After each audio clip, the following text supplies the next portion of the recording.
एक शहर में एक साहूकार था जो भगवान शिव का परम भक्त था। उसके पास धन धान्य की किसी भी चीज की कमी नहीं थी, लेकिन उसकी कोई संतान नहीं थी, जिस वजह से वो बहुत दुखी रहता था। पुत्र की कामना करता हुआ वो हर सोमवार को भगवान शिव का व्रत करता था और शिव और माता पार्वती जी की पूजा भक्ति के साथ शिवालय में पूजा करता था। उसके इस भक्ति भाव को देखकर एक दिन माता पार्वती जी ने शिव जी से कहा, प्रभु, ये साहूकार आपका अनन्य भक्त है, इसको किसी बात का कष्ट है तो आपको उसे अवश्य दूर करना चाहिए। शिवजी बोले, हे पार्वती, इस साहूकार के पास पुत्र नहीं है, ये इसी से दुखी रहता है। माता पार्वती कहती हैं, हे ईश्वर, कृपया करके इसे पुत्र का वरदान दीजिए। तब भोलेनाथ ने कहा, हे पार्वती, साहूकार के भाग्य में पुत्र का योग नहीं है। ऐसे में अगर इसे पुत्र प्राप्ति का वरदान मिल भी गया तो वो केवल 12 वर्ष की आयु तक ही जीवित रहेगा। ये सुनने के बाद भी माता पार्वती ने कहा कि हे प्रभु, आपको इस साहूकार को पुत्र का वर देना ही होगा, अन्यथा भक्त क्यों आपकी सेवा पूजा करेंगे। माता के बार बार कहने से भोलेनाथ ने साहूकार को पुत्र का वरदान दिया, लेकिन ये भी कहा कि वो केवल 12 वर्ष तक ही जीवित रहेगा। साहूकार ये बातें सुन रहा था, इसलिए उसे ना तो खुशी हुई और ना ही दुख। वो पहले की तरह भोलेनाथ की पूजा अर्चना करता रहा। उधर सेठानी गर्भवती हुई और 9वें महीने उसे सुंदर से बालक की प्राप्ति हुई। परिवार में खूब हर्षोल्लास मनाया गया, लेकिन साहूकार पहले की तरह रहा। उसने बालक की 12 वर्ष की आयु का जिक्र किसी से भी नहीं किया। जब बालक 11 वर्ष की आयु हो गई तो एक दिन साहूकार की सेठानी ने बालक के विवाह के लिए कहा। तो साहूकार ने कहा कि वो अभी बालक को पढ़ने के लिए काशी जी भेजेगा। इसके बाद उसने बालक के मामा जी को बुलाया और कहा कि इसे काशी पढ़ने के लिए ले जाओ और रास्ते में जिस भी स्थान पर रुकना वहाँ यज्ञ करते और ब्राह्मणों को भोज कराते हुए आगे बढ़ना। वो भी इसी तरह करते हुए जा रहे थे कि रास्ते में एक राजकुमारी का विवाह था।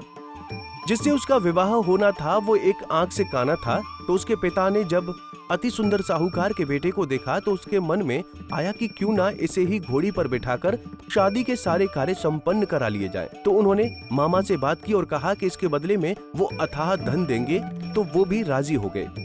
इसके बाद साहूकार का बेटा विवाह की वेदी पर बैठा और जब विवाह कार्य संपन्न हो गए तो जाने से पहले उसने राजकुमारी की चुनरी के पल्ले पर लिखा कि तेरा विवाह तो मेरे साथ हुआ, लेकिन जिस राजकुमार के साथ भेजेंगे वो तो एक आंख का काना है। इसके बाद वो अपने मामा के साथ काशी के लिए चला गया। उधर जब राजकुमारी ने अपनी चुनरी पर यह लिखा हुआ पाया तो उसने राजकुमार के साथ जाने से मना कर दिया। तो राजा ने भी अपनी पुत्री को बारात के साथ विदा नहीं किया। बारात वापस लौट गई। उधर मामा और भांजे काशी जी पहुंच गए। एक दिन जब मामा ने यज्ञ रचा रखा था और भांजा बहुत देर तक नहीं आया तो मामा ने अंदर जाकर देखा तो भांजे के प्राण निकल चुके थे। वो बहुत परेशान हुए, लेकिन सोचा कि अभी रोना पीटना मचाया तो ब्राह्मण चले जाएंगे और यज्ञ का कार्य अधूरा रह जाएगा। जब यज्ञ संपन्न हुआ तो मामा ने रोना पीटना शुरू किया। उसी समय शिव पार्वती उधर से जा रहे थे। तो माता पार्वती जी ने शिव जी से पूछा, हे प्रभु, ये कौन रो रहा है। तभी उन्हें पता चला कि ये तो भोलेनाथ के आशीर्वाद से जन्मा साहूकार का पुत्र है। तब माता पार्वती जी कहती हैं, हे स्वामी, इसे जीवित कर दें, अन्यथा रोते रोते इसके माता पिता के प्राण निकल जाएंगे। तब भोलेनाथ ने कहा कि हे पार्वती, इसकी आयु इतनी ही थी तो वो भोग चुका है। लेकिन माँ के बार बार आग्रह करने पर भोलेनाथ ने उसे जीवित कर दिया। लड़का ओम नमः शिवाय करते हुए जी उठा और मामा भांजे दोनों ने ईश्वर को धन्यवाद दिया और अपनी नगरी को लौटे। रास्ते में वही नगर पड़ा और राजकुमारी ने उन्हें पहचान लिया।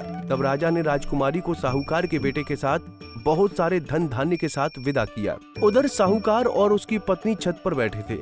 उन्होंने ये प्रण कर रखा था कि यदि उनका पुत्र सकुशल न लौटा तो वो छत से कूदकर अपने प्राण त्याग देंगे। तभी लड़के के मामा ने आकर साहूकार के बेटे और बहू के आने का समाचार सुनाया, लेकिन वो नहीं माने। तो मामा ने शपथ पूर्वक कहा। तब दोनों को विश्वास हो गया और दोनों ने अपने बेटे बहू का स्वागत किया। उसी रात भगवान शिव ने व्यापारी के सपने में आकर कहा, हे श्रेष्ठ, मैंने तेरे सोमवार व्रत करने और सुनने से प्रसन्न होकर तेरे पुत्र को लंबी आयु प्रदान की है। ऐसा सुनकर व्यापारी प्रसन्न हुआ। इसी प्रकार जो भी व्यक्ति इस कथा को पढ़ेगा या सुनेगा उसके समस्त दुख दूर हो जाएंगे और मनोवांछित सभी कामनाओं की पूर्ति होगी।